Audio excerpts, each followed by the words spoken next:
Avez-vous déjà eu l'impression que le monde vous tourne le dos parce que vous dites la vérité? Que pendant que les autres sont applaudis pour des paroles vides de sens, vous êtes ignorés parce que vous êtes sincères? Michée en a fait l'expérience directe. Un prophète solitaire, rejeté, battu et emprisonné, juste pour avoir dit ce que Dieu lui a montré. Tandis que les puissants écoutaient de plaisants mensonges, il osa les avertir du danger. Mais personne ne voulait l'entendre. L'histoire se répète aujourd'hui. Nous vivons à une époque où la vérité est inconfortable et où les mensonges sont populaires. Mais la question est, serez-vous comme Michée et tiendrez-vous ferme ou céderez-vous à ce que le monde veut entendre? Suivez-moi là-dessus. Histoire choquante, pleine de courage, de trahison et d'accomplissements prophétiques. Parce que ce qui est arrivé à Michée, cela arrive encore aujourd'hui. Ne manquez pas cette histoire jusqu'à la fin. Avant de commencer, abonnez-vous à la chaîne. C'est ainsi que vous nous aidez à continuer de partager histoires choquantes de la Bible et atteindre davantage de personnes avec la vérité de Dieu. Et laissez-moi un commentaire. La vérité de Dieu s'accomplit toujours. A répondu, la vérité de Dieu s'accomplit toujours. Votre commentaire aidera davantage de personnes à voir ce message et à recevoir cette parole puissante. Maintenant, commençons par l'histoire complète de Michée. Eudune, un prophète inconnu mais courageux. À une époque où la plupart des prophètes se vendaient au pouvoir, où la vérité de Dieu était réduite au silence par la peur et la commodité, il y avait un homme qui osait parler sans crainte. Michée, fils d'Imla. Il n'était pas un prophète célèbre comme Élie ou Élisée. Il n'était pas suivi par de grandes foules ni accompli de miracles spectaculaires, mais son engagement envers la vérité a fait de lui l'une des voix les plus courageuses de son temps. Israël traversait une période de ténèbres spirituelles. Le roi Achab, dominé par son épouse Jézabel, avait rempli le royaume d'autels à Baal et Ashéra, provoquant la colère de Dieu. Les prophètes qui parlaient encore au nom du Seigneur étaient persécutés ou réduits au silence. Ce n'était pas facile de rester fidèle au milieu de tant de corruption. Cependant, Michée n'a pas été intimidé. Contrairement aux prophètes de la cour, qui disaient ce que le roi voulait entendre pour gagner sa faveur, Michée ne disait que ce que Dieu lui révélait, quitte à affronter les puissants. Il ne recherchait ni les applaudissements ni la richesse. Il ne voulait pas être populaire et il n'avait pas peur d'être puni. Pour Michée, la vérité de Dieu était au-dessus de toute menace humaine. Personne ne mentionnait son nom lors des grands rassemblements du palais et il n'était pas non plus le bienvenu lors des banquets royaux. Tandis que d'autres prophètes côtoyaient le roi et bénéficiaient de ses faveurs, Michée passa inaperçu jusqu'au jour où sa voix devint nécessaire. C'était à un moment crucial, lorsque le sort d'Israël était sur le point de se décider sur le champ de bataille. Achab, le méchant roi, se préparait à la guerre et le pieux roi Josaphat de Juda était à ses côtés. Cependant, Josaphat avait une requête. Avant de partir au combat, il voulait savoir ce que Dieu disait. C'est pourquoi le nom de Michée fut mentionné, non par respect ou admiration, mais avec mépris. Parce que ceux qui rejettent la vérité cherchent toujours à faire taire ceux qui la prêchent. Ce prophète inconnu, cet homme dont personne ne se souvenait jusqu'alors, était sur le point de faire face à son plus grand défi. Son destin l'emmènerait devant le trône d'un roi qui détestait la vérité. Que ferait Michée? Rejoindrait-il la foule des faux prophètes ou resterait-il ferme dans sa mission? Ce qui s'est passé ensuite sera enregistré dans les pages de l'histoire biblique comme l'une des démonstrations les plus puissantes de courage spirituel. 2. Un royaume divisé et loin de Dieu. Pour comprendre l'impact de Michée sur l'histoire, il est nécessaire de connaître le contexte dans lequel il a vécu. Ce n'étaient pas des temps faciles pour ceux qui voulaient servir Dieu fidèlement. Le peuple d'Israël était divisé en deux royaumes. Le royaume du Nord, connu sous le nom d'Israël, dirigé par le roi Achab, et le royaume du Sud, Juda, sous le règne de Josaphat. Mais il ne s'agissait pas seulement d'une division politique, c'était une séparation spirituelle. Alors que Juda, sous la direction de certains rois craignant Dieu, essayait de rester dans le chemin du Seigneur, Israël s'était complètement détourné de ses voies. Achab, influencé par son épouse Jézabel, avait permis au culte de Baal et d'Achéra de devenir la religion dominante du royaume. Les temples de Dieu avaient été abandonnés et des autels dédiés aux faux dieux avaient été élevés à leur place. Jézabel, une femme rusée et impitoyable, persécuta les prophètes du Seigneur, en tuant beaucoup et en forçant d'autres à se cacher dans des grottes. Ceux qui osaient proclamer la vérité étaient considérés comme des ennemis du royaume. C'est dans cet environnement de corruption et d'apostasie qu'Achab prit une décision cruciale. Il voulait récupérer la ville de Ramoth-Galaad, une forteresse stratégique aux mains des Syriens. Mais il ne voulait pas se battre seul. Il voulait s'assurer d'avoir de puissants alliés à ses côtés. Il envoya donc une invitation au roi Josaphat de Juda, lui demandant de se joindre à lui dans la guerre. Josaphat était un homme juste, quelqu'un qui cherchait à plaire à Dieu, mais il était aussi diplomate et essayait de maintenir la paix avec son voisin du Nord. Par conséquent, lorsqu'Achab proposa l'alliance, il répondit par des paroles conciliantes. « Je suis comme toi, et mon peuple aime ton peuple. Nous irons avec vous à la guerre. » Mais Josaphat n'était pas naïf. Il savait qu'une décision aussi importante ne pouvait être prise sans chercher d'abord la direction de Dieu. Il a donc fait une demande qui allait changer le cours de l'histoire, mais consultons d'abord la parole du Seigneur. Achab, qui avait l'habitude de s'entourer de prophètes qui lui disaient seulement ce qu'il voulait entendre, accepta la suggestion sans problème. « Bien sûr, dit, j'appellerai mes prophètes pour nous dire ce que nous devons faire. » Ainsi, dans les jours qui suivirent, le palais du roi Achab fut rempli de voix proclamant la victoire. Mais il y avait un problème. Aucune de ces voix ne venait vraiment de Dieu. Josaphat, avec son discernement spirituel, sentit que quelque chose n'allait pas. N'y avait-il pas un véritable prophète du Seigneur dans tout Israël? N'y a-t-il encore ici aucun prophète du Seigneur que nous puissions consulter?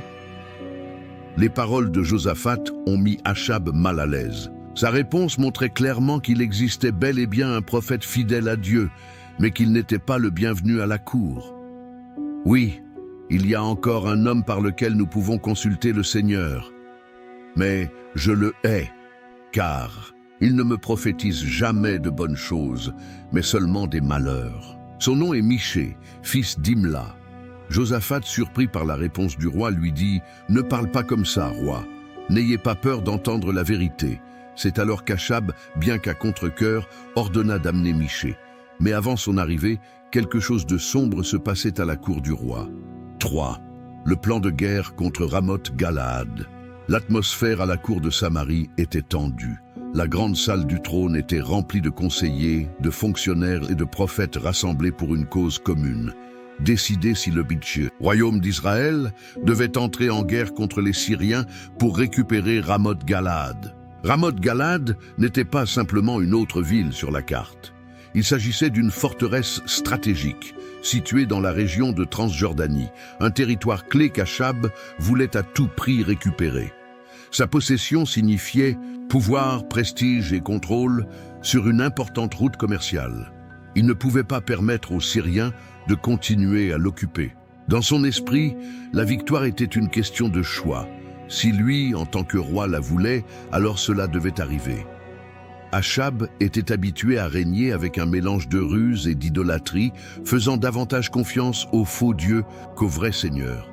Cependant, il avait désormais à ses côtés Josaphat, le roi de Juda, un homme juste qui craignait toujours Dieu. Josaphat avait accepté de se joindre à la guerre, mais à une condition claire. Avant de se lancer sur le champ de bataille, il devait consulter le Seigneur. C'était une pratique courante en Juda, où les rois sages ne prenaient pas de décision sans rechercher d'abord la volonté de Dieu. Achab, quant à lui, n'avait pas l'habitude de rechercher les conseils du Dieu d'Israël. Sa confiance était placée dans les prophètes de la cour, des hommes qui lui disaient toujours ce qu'il voulait entendre. Ainsi, les salles du palais furent bientôt remplies des pas résonnants des messagers royaux. se précipitant pour rassembler tous les prophètes disponibles. En peu de temps, plus de 400 les prophètes se tenaient devant le trône du roi. Le spectacle était prêt. Achab, avec un sourire confiant, regarda les prophètes et leur posa la question: devrions-nous entrer en guerre contre Ramoth-Galad ou devrions-nous y renoncer? L'un après l'autre, sans hésiter un seul instant, les prophètes crièrent à l'unisson: monte, ô roi, Dieu vous donnera la victoire. Les mots étaient forts, puissants, prononcés avec conviction. Certains prophètes ont levé la main vers le ciel, d'autres ont bougé de façon spectaculaire et tous ont répété la même prophétie: ce serait une victoire sûre. Josaphat, assis à côté d'Achab, observait attentivement la scène. Quelque chose en lui n'était pas en paix. La réponse des prophètes était trop facile, trop commode. Comment pouvait-il en être si sûr? Le roi de Juda s'inclina légèrement et d'un air sérieux demanda à Achab: n'y a-t-il pas encore ici un prophète du Seigneur que nous puissions consulter? Les paroles de Josaphat étaient comme une épine dans l'orgueil d'Achab. Il bougea sur son trône et fronça les sourcils. Il savait exactement de qui Josaphat parlait, mais il ne voulait pas en parler. D'un ton agacé, il répondit: oui, il y a encore un homme à travers lequel nous pouvons consulter le Seigneur, Michée, fils d'Imla. Josaphat fut un instant soulagé, mais Achab ajouta alors avec mépris: mais ça je déteste, car il ne me prophétise jamais de bonnes choses, mais seulement des malheurs. À ce moment-là, il est devenu clair qui était Michée. Il n'était pas comme les autres prophètes de la cour, qui flattaient le roi et lui disaient ce qu'il voulait entendre. Michée a parlé la vérité, et la vérité n'était pas toujours agréable. Josaphat, surpris, réprimanda Achab: ne dis pas ça, roi. Nous ne devons pas mépriser la parole du Seigneur. Finalement, Achab, bien que bouleversé, a cédé. Il agita la main et un garde s'avança. Amenez Michée immédiatement. Les gardes quittèrent la pièce pour chercher le prophète, tandis qu'une scène se préparait dans la cour où la vérité et les mensonges étaient sur le point d'entrer en collision frontale. Arrêtez-vous un instant. Si cette histoire vous touche, n'oubliez pas de vous abonner à la chaîne et de laisser votre like. Cela nous aide à continuer à apporter plus d'histoires bibliques qui transforment des vies. Et dites-moi dans les commentaires: la vérité de Dieu s'accomplit toujours. Allez, continuons cette histoire puissante. 4. Les faux prophètes disent ce que le roi veut entendre. L'atmosphère à la cour royale était pleine de tension. La grande salle du trône de Samarie brillait des couleurs dorées des torches et des tapisseries royales. Achab, le roi d'Israël, était assis sur son trône majestueux, entouré de fonctionnaires, de princes et de conseillers. À côté de lui, sur un trône plus petit, se trouvait Josaphat, le roi de Juda, observant attentivement chaque mouvement autour de lui. Devant eux, plus de 400 prophètes étaient rassemblés. Leurs robes flottaient à chaque mouvement de leurs bras, et leur voix s'élevait haut et fort, proclamant le même message. La victoire d'Achab était assurée.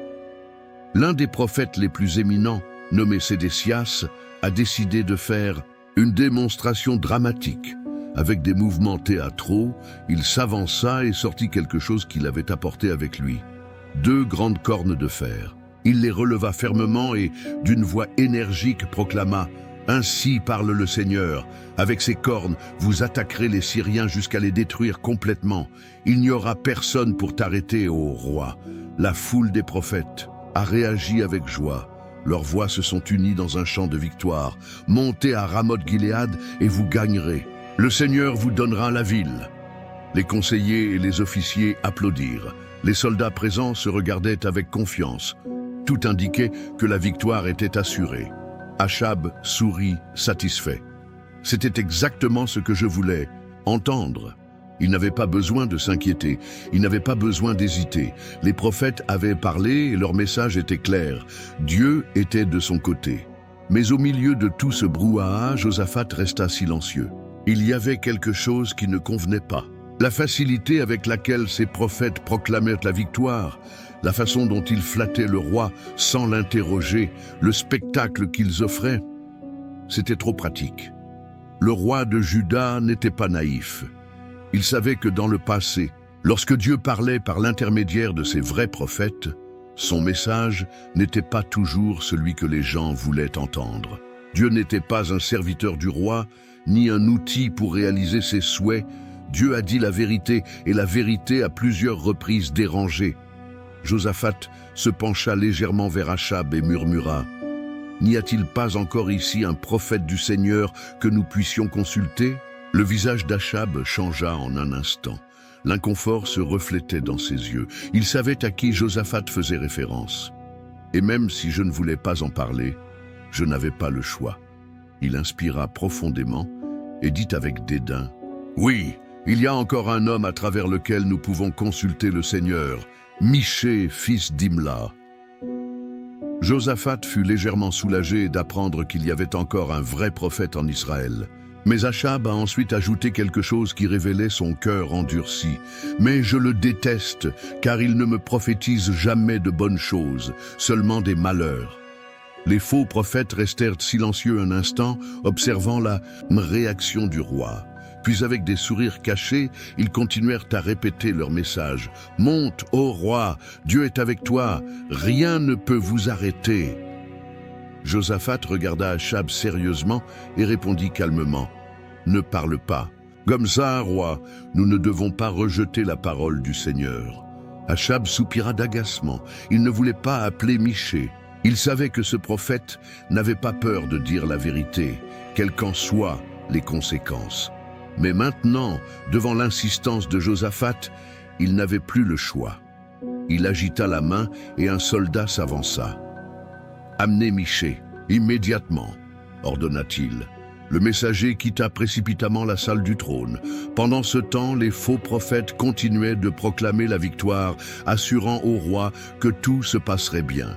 Mais quelque part en Samarie, loin de l'agitation de la cour royale, un vrai prophète se préparait à affronter le mensonge. 5. Michée est appelé à la cour royale. Le messager parcourut rapidement les rues de Samarie. L'ordre du roi Achab était clair. Il devait amener Michée immédiatement. Il n'était pas courant que ce prophète soit appelé. Contrairement aux 400 prophètes de la cour, Michée n'était pas le bienvenu dans le palais royal. Son nom était à peine prononcé, et quand il l'était, c'était avec mépris. Contrairement aux prophètes qui vivaient confortablement avec la faveur du roi, Michée n'avait ni richesse, ni servitude, ni privilège. Sa seule possession était vérité de Dieu, et cela faisait de lui un homme dangereux. Lorsque le messager le trouva enfin, Michée ne parut pas surpris. Il savait déjà ce qui allait se passer. Peut-être que Dieu lui avait déjà montré qu'il serait amené devant le roi. Peut-être avait-il déjà ressenti dans son cœur le poids de l'affrontement à venir. Le militaire, sans perdre de temps, lui dit d'un ton persuasif: « Écoute, Michée, tous les prophètes ont bien parlé du roi. Ils lui ont dit qu'il gagnerait, que Dieu lui donnerait la victoire. S'il vous plaît, dites la même chose. Ne cherchez pas de problème. Répétez simplement ce qu'ils ont dit et tout ira bien pour vous. » Le message n'était pas seulement un conseil, c'était un avertissement caché. Si Michée parlait contre le roi, il pourrait être puni, emprisonné ou même exécuté. C'était plus facile de simplement jouer le jeu, mais Michée leva les yeux, son visage serein mais ferme. Sa réponse indiquait clairement qu'il ne se vendrait pas comme les autres prophètes. « Tant que le Seigneur est vivant, quoi que mon Dieu me dise, c'est ce que je dirai. » Il n'y avait aucune peur dans sa voix. Il n'y a eu aucune hésitation. Michée n'a pas servi les hommes, il a servi Dieu. Le messager n'insista pas davantage. Il savait que discuter avec Michée était inutile. Il l'emmena donc à la cour, où l'attendaient le roi Achab et son allié, le roi Josaphat. La salle du trône était pleine de monde. Officiers, soldats et prêtres s'étaient rassemblés pour entendre ce que dirait le prophète. Les 400 faux prophètes étaient toujours là, avec leurs robes lumineuses et leurs paroles pleines de flatteries pour le roi. Sédécias, le prophète qui avait fait le corne de fer, se tenait à côté d'Achab, avec un sourire supérieur. Dans son esprit, Michée n'était rien d'autre qu'un fauteur de troubles, un homme amer qui apportait toujours de mauvaises nouvelles. Finalement, Michée entra. Le silence envahit les lieux. Tout le monde voulait entendre ce qu'il dirait. Achab, avec son ton sarcastique, ne put s'empêcher de le provoquer. « Michée, allons-nous faire la guerre à Ramoth-Galaad ou devrions-nous y renoncer ?» C'était l'occasion idéale pour Michée de se sauver. Il lui suffisait de répéter ce que les autres prophètes avaient dit. Je devais juste dire ce que le roi voulait entendre, et étonnamment, il l'a fait. Avec une expression impassible, Mikaïa répondit « Montez et vous vaincrez, car Dieu le livrera entre vos mains. » Le ton de sa voix était sec, dénué d'émotion. Le roi Achab fronça les sourcils. Quelque chose n'allait pas. Il connaissait Michée, et il savait que cet homme ne lui parlait jamais avec complaisance. Alors il l'interrompit immédiatement et ordonna, irrité, « Je t'ai dit à plusieurs reprises de ne me dire que la vérité au nom du Seigneur. » Et à ce moment-là, Michée a arrêté de faire semblant. Il inspira profondément, leva les yeux et, d'un ton ferme, il a proclamé la véritable vision que Dieu lui avait donnée. Les mots que j'allais dire, ils changeraient le sort de la guerre, du roi Achab et de la nation entière. 6. Un message inattendu.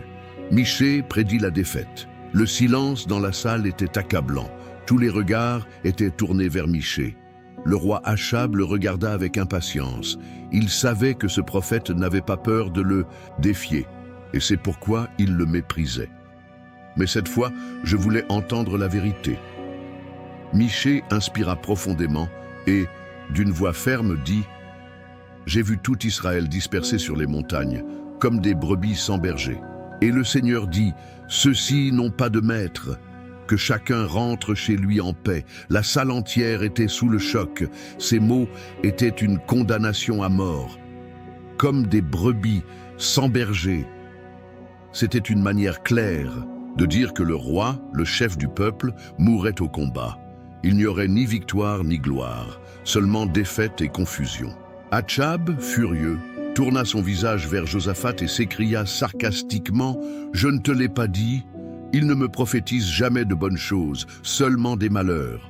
Le roi d'Israël ne voulait pas entendre la vérité. Il préférait s'entourer de mensonges agréables plutôt que d'affronter la réalité de son destin. Mais Michée n'avait pas fini. Sa voix résonnait avec encore plus d'autorité. Écoutez la parole du Seigneur. Je vis le Seigneur assis sur son trône, et toute l'armée du ciel était à sa droite et à sa gauche. Et le Seigneur demanda « Qui incitera Achab à monter et à tomber à Ramoth-Galaad ?» La pièce devint absolument silencieuse. Michée décrivait une vision céleste, quelque chose que personne d'autre n'avait vu. Les visages des personnes présentes reflétaient la confusion et la peur. Dieu avait-il déterminé la chute du roi? Michée continue son histoire. Un esprit apparut devant le Seigneur et dit « Je vais l'inciter ». Et le Seigneur lui demanda « Comment vas-tu faire ?» Et il répondit « J'irai et je serai un esprit menteur dans la bouche de tous ces prophètes. » Alors le Seigneur dit « Oui, vous le provoquerez et vous réussirez. Allez-y et faites-le. » Les faux prophètes qui étaient dans la pièce ressentirent un frisson. Michée venait de révéler qu'il ne parlait pas au nom de Dieu, mais qu'il avait été trompé. Le prophète les regarda directement et proclama « Maintenant, le Seigneur a mis un esprit de mensonge dans la bouche de tous vos prophètes. Mais la vérité est que le Seigneur a décrété votre malheur. » La révélation était choquante. Le roi était conduit à sa propre destruction. Et le pire de tout, c'était qu'Achab était prêt à l'ignorer. Le destin du monarque était déjà écrit et, même si Michée avait parlé clairement, le cœur du roi était endurci. L'orgueil le conduirait à défier l'avertissement de Dieu. Mais à ce moment-là, avant qu'Achab puisse répondre, l'un des faux prophètes, il s'est levé furieux. Et ce qu'il a fait ensuite démontrerait à quel point il est difficile d'accepter la vérité lorsqu'on vit dans la tromperie. 7. La vision céleste de la tromperie. L'air dans la grande salle du trône devint lourd. Les paroles de Michée continuèrent de résonner dans l'esprit de toutes les personnes présentes.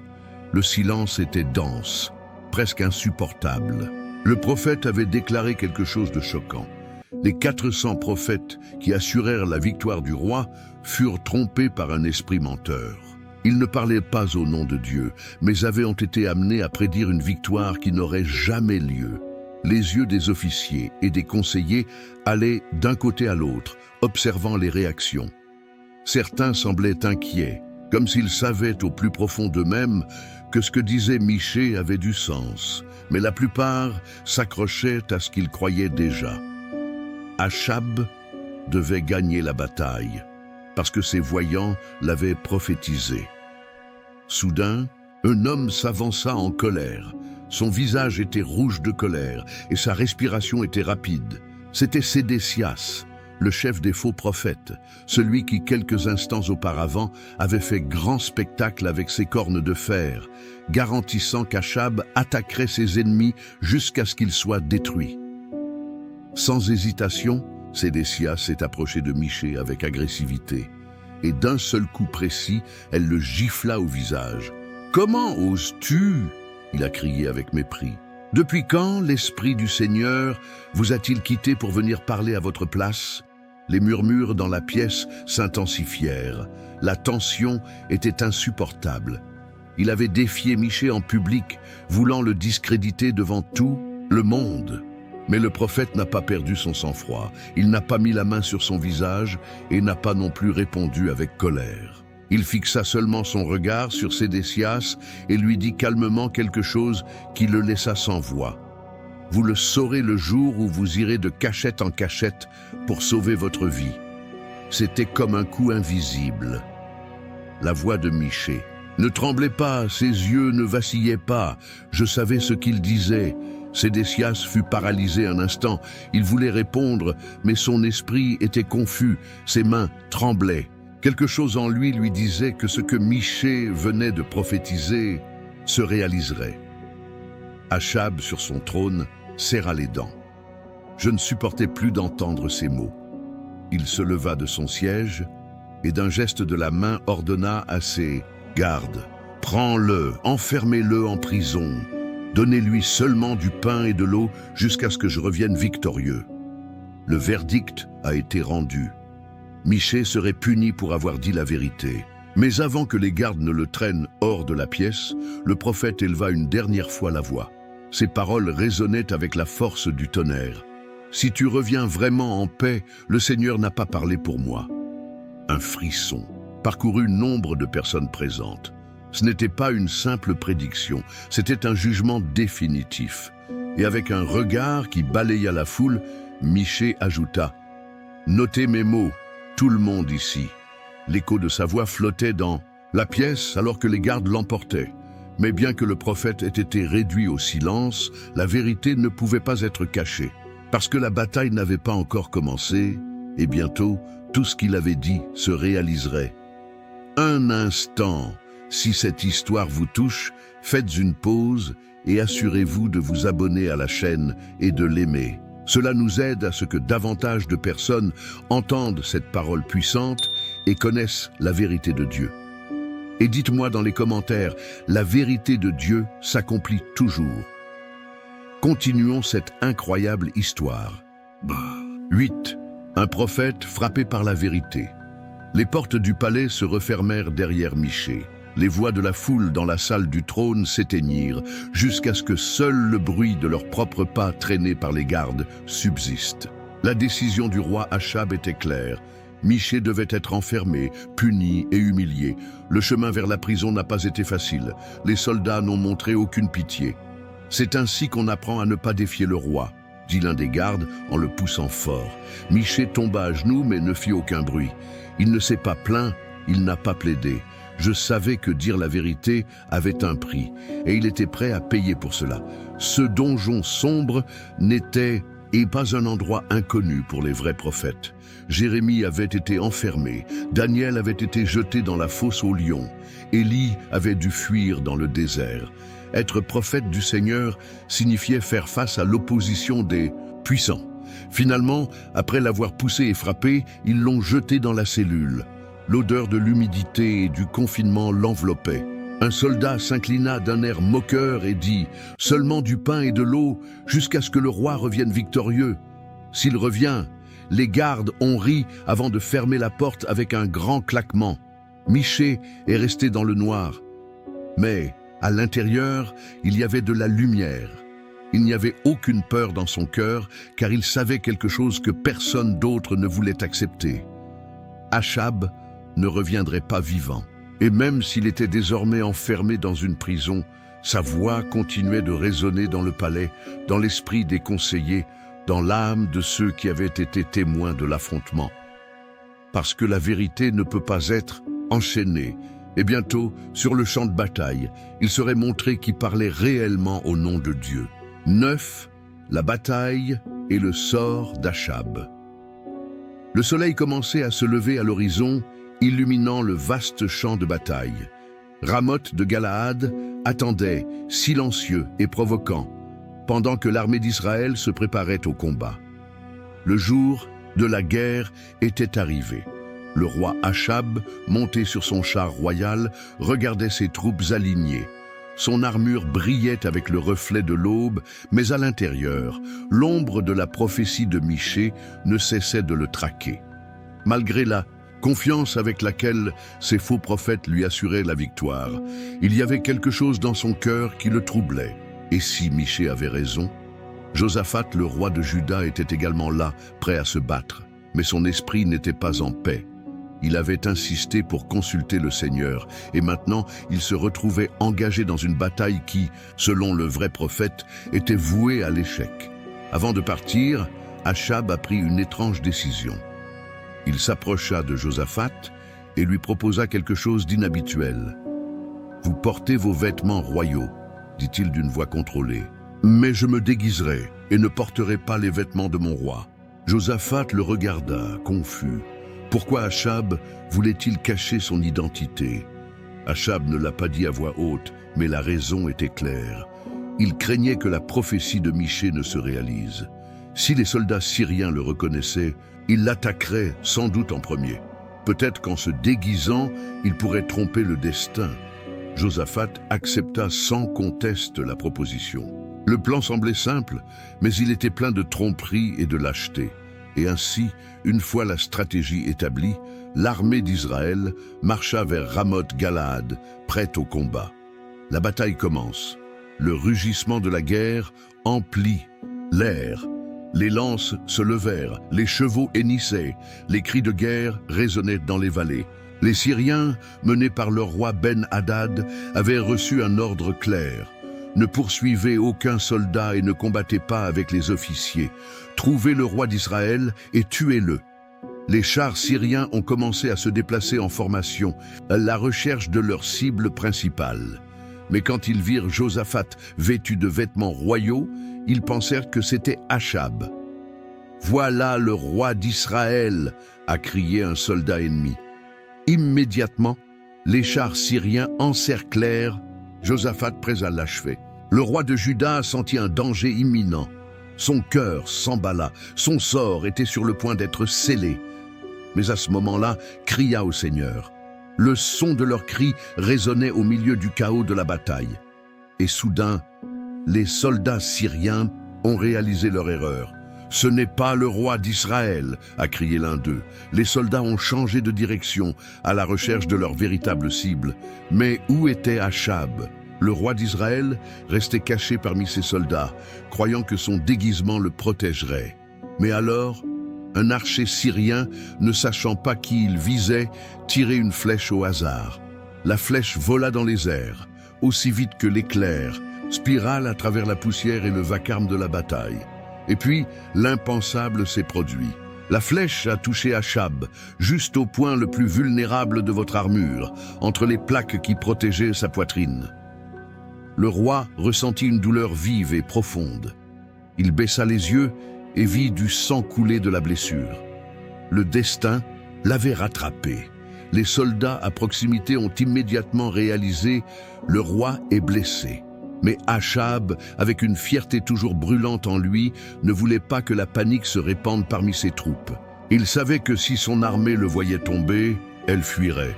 Alors, d'une voix douce, il ordonna à son conducteur « Tenez-moi dans mon char, gardez-moi debout, jusqu'à ce que la bataille soit terminée. » Le char continuait de rouler, mais, à chaque minute, le sang d'Achab imbibait de plus en plus le sol.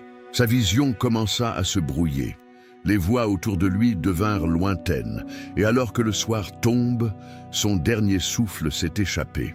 Le roi Achab, l'homme qui pensait pouvoir défier la parole de Dieu, il était mort exactement, comme Michée l'avait prophétisé, le jugement final.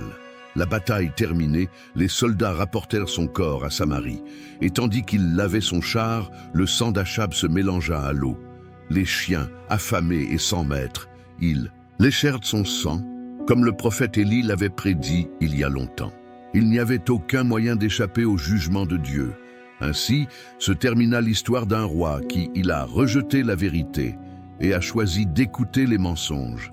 Mais quelque part dans une cellule obscure, un prophète nommé Michée, toujours emprisonné, je savais que la vérité prévaut toujours, parce que la voix de Dieu, on ne le tait jamais.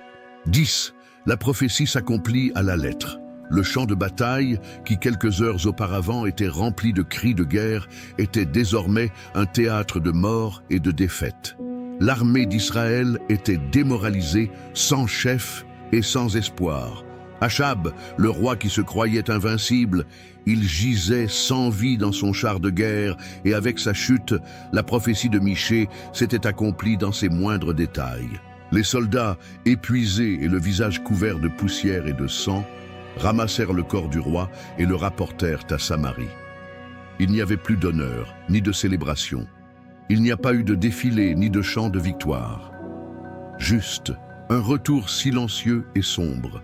Dans la ville, la nouvelle s'est répandue rapidement. Le roi était mort. Les serviteurs du palais préparèrent son corps pour l'enterrement et emmenèrent son char jusqu'à l'étang de Samarie pour le nettoyer.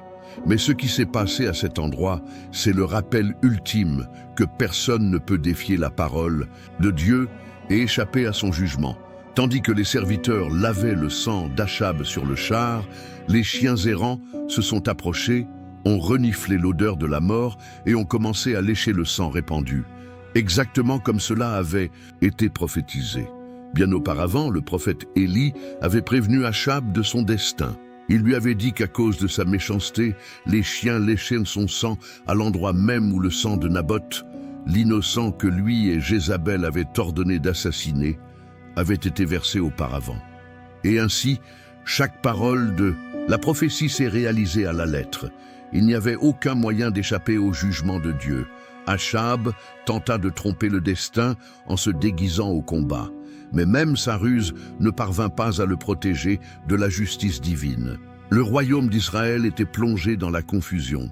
Le trône qu'Achab protégeait tant était désormais vide. Et dans le silence de la nuit, les faux prophètes qui avaient promis la victoire, ils se sont cachés dans l'ombre, honteux et discrédités. Mais quelque part, dans une cellule sombre et froide, Michée savait ce qui s'était passé. Peut-être qu'il ne lui avait pas encore annoncé la nouvelle. Peut-être que les gardes n'avaient pas encore osé lui raconter ce qui s'était passé pendant la bataille, mais il n'en avait pas besoin. Il savait que la parole de Dieu ne faillit jamais. Même s'il resta en prison, avec seulement du pain et de l'eau pour subvenir à ses besoins, Michée ne fut pas vaincu. Il avait accompli sa mission. Dire la vérité, coûte que coûte. Et au ciel, le Dieu d'Israël, le seul vrai roi, il avait démontré une fois de plus que sa justice est parfaite et que sa parole est éternelle. 11. Michée, un prophète qui ne cherchait pas les applaudissements. La grande bataille était terminée. Le roi Achab était mort. Mais dans une cellule sombre et humide, loin du palais, Michée était toujours emprisonné. Personne ne s'est précipité pour le libérer. Personne n'est venu s'excuser. Les faux prophètes, ceux qui avaient garanti la victoire du roi avec grand spectacle et arrogance, ils ont disparu dans l'ombre. Maintenant que son mensonge avait été dévoilé, personne ne voulait se souvenir de ses paroles. Mais Michée n'était pas comme eux. Il n'avait pas parlé pour gagner la faveur du roi. Il n'avait pas recherché les applaudissements ni la richesse. Il n'avait pas essayé de s'accommoder à la cour. Sa seule mission était de dire la vérité. Et même si cela l'avait conduit en prison, même s'il avait été battu et humilié, je savais que j'étais en paix avec Dieu. Pourquoi ? La grandeur d'un prophète ne se mesure pas à la reconnaissance des hommes, mais à sa fidélité à Dieu. Tout au long de l'histoire, les prophètes du Seigneur ont été persécutés. Élie s'était enfui dans le désert. Jérémie fut jeté dans une citerne. Daniel fut jeté dans la fosse aux lions. Mais tous, ils avaient quelque chose en commun. Ils ont dit la vérité sans crainte, quel qu'en soit le prix. Michée ne faisait pas exception. La Bible ne nous dit pas ce qui lui est arrivé ensuite. Nous ne savons pas s'il a été libéré ou s'il a passé le reste de ses jours en prison. Mais ce que nous savons, c'est que sa voix, cela résonne encore à travers les siècles, parce que son histoire nous laisse une leçon puissante. La vérité n'est pas toujours populaire, mais c'est toujours nécessaire. Attendez une minute. Si cette histoire vous touche, abonnez-vous dès maintenant et laissez votre like. De cette façon, vous nous aidez à continuer de partager la vérité de Dieu et à atteindre davantage de personnes avec ce message puissant. Et commentez ici. La vérité de Dieu s'accomplit toujours. Votre soutien fait la différence. Continuons cette incroyable histoire. 12. La leçon sur le danger de n'écouter que ce que nous voulons entendre. Le sort d'Achab était un avertissement vivant. Un roi qui a eu l'occasion d'entendre la vérité, mais qui a choisi les mensonges qui lui ont permis de se sentir en sécurité. Dieu lui avait envoyé Michée, un prophète qui n'avait pas peur de parler clairement. Il lui montra exactement ce qui allait se passer. Mais Achab ne voulait pas écouter. Il préféra s'entourer de 400 prophètes qui lui dirent ce que son Agur désirait. « Roi, tu vas gagner ». Il préférait croire aux faux miracles, aux fausses promesses, aux flatteurs qui le remplissaient de paroles douces mais creuses. Et à la fin, ces mêmes paroles l'ont conduit à la mort.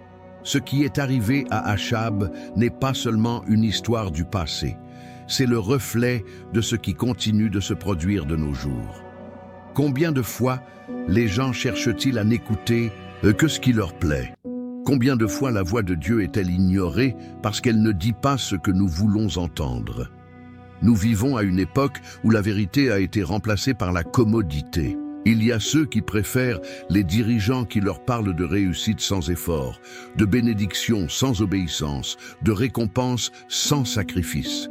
Mais l'histoire de Michée nous rappelle quelque chose de fondamental. La vérité de Dieu n'est pas là pour satisfaire nos désirs, mais pour nous sauver. Achab avait une chance de sauver sa vie s'il avait écouté, mais son cœur était endurci. Il ne pouvait pas supporter l'idée que Dieu lui dise « N'y va pas », parce que j'avais déjà décidé ce que je voulais faire, et ainsi il a couru directement vers sa destination. La question est, combien aujourd'hui font la même chose? Combien rejettent la vérité parce qu'ils préfèrent écouter ce qui leur fait du bien? La voix de Michée résonne encore dans l'histoire. Un prophète que personne ne voulait entendre, mais qui disait ce que tout le monde avait besoin d'entendre. Et la grande leçon est la suivante. Si nous ignorons la voix de Dieu, nous n'évitons pas la vérité. Nous ne faisons que retarder les conséquences, parce que la vérité se réalise toujours. 13. Le prix de la fidélité à Dieu. Michée savait que dire la vérité avait des conséquences. Il n'était pas naïf, ce n'était pas un homme qui parlait sans réfléchir. Lorsqu'il comparut devant le roi Achab, il savait déjà ce qui l'attendait. Je savais que je n'aurais pas d'applaudissements. Il savait que son message ne serait pas le bienvenu. Je savais que je ferais face à la colère de ceux qui, ils ne voulaient pas entendre la voix de Dieu. Mais il parlait toujours. Alors que les 400 prophètes de la cour proclamaient des paroles de victoire et des promesses de gloire, Michée a tenu bon. Parce qu'il a compris quelque chose que beaucoup oublient. La fidélité à Dieu coûte cher. Cela n'apporte pas toujours de la reconnaissance. Cela n'apporte pas toujours des récompenses terrestres. Parfois, cela signifie persécution. Parfois, cela signifie solitude. Parfois, cela signifie faire face au rejet de tout le monde. Mais Michée ne cherchait pas l'approbation des hommes. Il a servi Dieu qui règne sur les rois et les royaumes, sur les prophètes et les armées, sur la vie et la mort. Et pour ça, il préférait être battu pour la vérité plutôt que applaudi pour le mensonge. Les faux prophètes bénéficiaient des faveurs du roi. Ils s'asseyaient à des banquets, recevaient des richesses et étaient publiquement honorés. Mais ces paroles ne venaient pas de Dieu. Mais Michée, il s'est retrouvé dans une cellule sombre, avec du pain et de l'eau comme seule nourriture. Aux yeux du monde, il était le perdant. Mais dans la réalité spirituelle, il avait gagné. Parce qu'au final, Achab est mort et les faux prophètes ont été humiliés. Mais la voix de Michée, cela a continué à résonner. Car ceux qui sont fidèles à Dieu, bien qu'ils soient méprisés sur terre, ils sont honorés au ciel. Son histoire nous laisse avec une question. Que sommes-nous prêts à perdre en étant fidèles à Dieu? Parce que si nous préférons le réconfort à la vérité, nous risquons de finir comme Achab, entourés de mensonges jusqu'à ce qu'il soit trop tard. Michée. Il a choisi l'éternité plutôt que l'instant présent. Que choisirons-nous? 14. Qu'est-il arrivé ensuite à Michée? La Bible ne dit rien du sort final de Michée. Nous ne savons pas s'il fut libéré après la mort d'Achab ou s'il resta en prison jusqu'à son dernier jour. Mais ce que nous savons, c'est que son héritage est resté. Son nom a été écrit dans l'histoire comme le prophète qui ne s'est pas vendu, qui n'a pas eu peur et qui n'a pas cédé à la pression des puissants. Tandis qu'Achab se déguisait pour échapper à la prophétie, tandis que les faux prophètes proclamèrent des mensonges pour s'assurer une place à la cour. Michée a parlé avec l'autorité de Dieu. Et même s'il s'est retrouvé dans une cellule, il était plus libre que tous. Parce que la vraie captivité ne consiste pas à être enfermé derrière des barreaux physiques, mais vivre piégé dans la peur et le mensonge.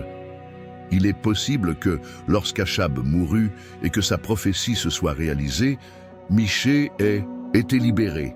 Il est possible qu'au fil du temps, d'autres rois se soient soulevés et, comme Achab, aient tenté de faire taire les vrais prophètes. Mais l'histoire nous montre que les hommes meurent, les rois tombent, les empires s'effondrent. Mais la parole de Dieu demeure. Michée a peut-être été oublié par sa génération, mais son témoignage continue de nous parler aujourd'hui. Parce que chaque fois que quelqu'un est tenté de dire ce que le monde veut entendre au lieu de la vérité de Dieu, chaque fois qu'un homme ou une femme de foi se heurte à une opposition parce qu'il est fidèle, chaque fois que quelqu'un est rejeté parce qu'il reste ferme dans la justice, l'histoire de Michée se répète, parce que les temps changent, mais le combat entre la vérité et le mensonge reste le même. Et la question que cela nous laisse est claire. Allons-nous rester fermes dans la vérité comme lui, ou nous serons comme Achab, nous entourant de paroles vides de sens jusqu'à ce qu'il soit trop tard? Michée a disparu de l'histoire, mais sa voix n'a jamais été réduite au silence, parce que la vérité ne meurt jamais. 15. Un appel pour notre époque. L'histoire de Michée n'est pas seulement une histoire ancienne, écrite dans les pages de la Bible. C'est un avertissement vivant, le reflet de ce qui continue de se produire dans le monde aujourd'hui. Parce qu'aujourd'hui, comme au temps d'Achab, il y a ceux qui préfèrent n'écouter que ce qu'ils aiment. Nous vivons à une époque où la vérité de Dieu est inconfortable pour beaucoup. Là où il y a ceux qui recherchent des professeurs qui leur disent ce qu'ils veulent entendre et non ce qu'ils ont besoin d'entendre. Où la tromperie abonde, où les mensonges sont applaudis, où la peur du rejet a poussé beaucoup à garder le silence sur la vérité. Et c'est au milieu de ce panorama que résonne une question. Où sont les Michées de cette génération? Où sont ceux qui sont prêts à dire ce que Dieu commande, quel qu'en soit le prix? Où sont ceux qui préfèrent être emprisonnés plutôt que de trahir la vérité? Où sont ceux qui ne se vendent pas pour les applaudissements, la gloire ou l'acceptation? Parce que suivre Dieu ne sera pas toujours facile. Bien souvent, cela signifiera aller à contre-courant. Cela signifiera être rejeté. Cela signifiera être seul. Mais cela signifiera aussi être libre. Libéré du besoin de plaire aux hommes. Libéré de l'esclavage de la peur. Libre de vivre selon la volonté de Dieu. L'histoire de Michée nous montre que la vérité de Dieu ne faillit jamais. Achab a essayé de se déguiser pour éviter le jugement, mais il est mort comme Dieu l'avait dit. Les faux prophètes ont proclamé la victoire, mais ont été honteux. Mais Michée, l'homme rejeté par tous, il était le seul à avoir vraiment raison. Et cela nous laisse un choix clair. Nous pouvons être comme Achab et vivre trompés jusqu'à ce qu'il soit trop tard.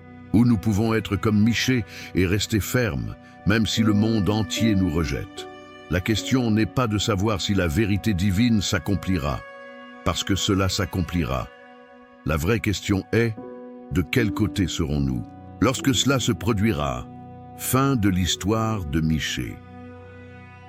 Michée n'a pas recherché les applaudissements, les richesses ou l'approbation. Il a choisi la vérité, même si cela lui a tout coûté. Nous vivons dans un monde où être fidèle à Dieu, bien souvent cela signifie être seul, mis à l'écart, rejeté, où les mensonges sont confortables et la vérité inconfortable. Mais cette histoire nous laisse une leçon inébranlable. La vérité de Dieu s'accomplit toujours. Les faux prophètes ont été oubliés. Achab a tenté de s'échapper, mais son sort l'a rattrapé. Seul Michée est resté l'homme qui a tenu bon. Et maintenant la question est, que ferez-vous? Vous laisserez-vous emporter par ce que le monde veut entendre? Ou resterez-vous fidèle à la voix de Dieu, même si cela coûte? La fidélité à Dieu a un prix, mais cela en vaut la peine. Avant de partir, vérifiez maintenant si vous êtes déjà abonné à la chaîne et, si ce n'est pas déjà fait, faites-le maintenant et activez la cloche. Et ne gardez pas cette histoire juste pour vous. Partagez-le avec quelqu'un qui a besoin d'entendre ce mot puissant. Partageons ensemble la vérité de Dieu. Rendez-vous dans la prochaine vidéo.